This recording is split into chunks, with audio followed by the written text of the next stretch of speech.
Sa isang video ni Kuya Tutoy ay pinuntahan niya ang Cuatro Marias ni Tita PB Love, upang kamustahin ang mga ito dahil nagkaroon ng malakas na hangin, ulan at brownout kinagabihan dahil sa bagyo.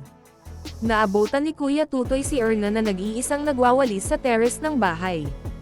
Ipinakita ni Kuya Tutoy ang sahig, basa at may maraming mga dahon. Ipinakita din ni Kuya Tutoy ang kapaligiran na nakapalibot sa bahay, pati na din ang bakuran na may maraming tubig at laglag na dahon. Sinabi din ni Kuya Tutoy na hindi pa pwede itong linisan gawa ng malakas pa ang ulan. Binalikan ni Kuya Tutoy si Erna, tapos na itong nagwalas at nagpupunas na ng hapag. Sinabi naman ni Kuya Tutoy na papasok na muna sila upang tingnan kung ano ang ginagawa ng tatlo pang Marias. Nakaupo na sa mesa ang apat na Marias kasama si Kuya Tutoy. Tinanong sila ni Kuya Tutoy at kinamusta kung nakatulog ba sila ng maayos kinagabihan, dahil nga wala kuryente at malakas ang ulan. Sumagot naman si Irene na nakatulog siya ng maayos at hindi nga niya naramdaman na brownout na pala. Dagdag pa niya ang sarap kasing matulog at mamaluktot ng kumot ngayong malamig ang panahon dahil sa ulan. Sinabi din naman ni Erna na nakatulog naman siya ng maayos, pati na si Marjorie. Nagsalita naman si Buddy Day na hindi siya nakatulog at pinapakiramdaman lang niya ang paligid at nang mawala na ang kuryente ay bumangon siya para magpailaw ng flashlight para sa kanila.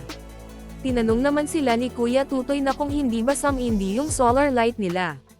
Sumagot naman si Buddy Day na some-indi pero mahina na dahil 3 araw na yung ulan at walang araw kaya naghina na yung solar light nila.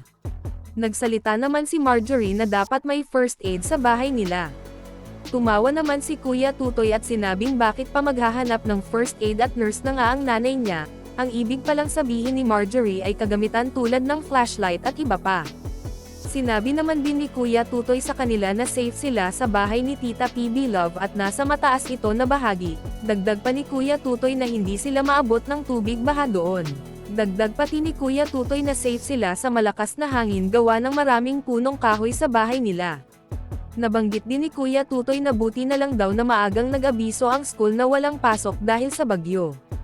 Nagbiro naman din si Irene na may bagyo na naman at may ayuda na naman. Sinabi din niya na nung nakaraang linggo lang ay nakatanggap sila ng ayuda mga copy, bagoong at iba pa. Nasabi din ni Irene na sa Davao daw ay hindi sila nakakatanggap ng ayuda kapag may kalamidad.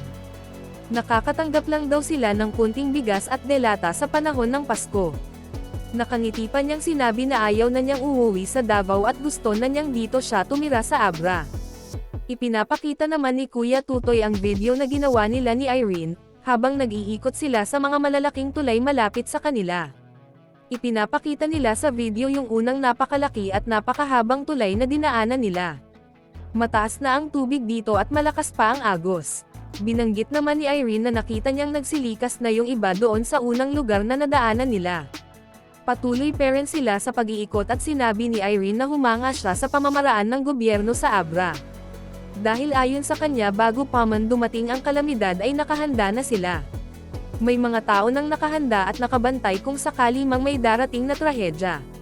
Dagdag pa ni Irene laging alerto ang mga opisyales tulad ng mayor at presidente sa lugar nila doon.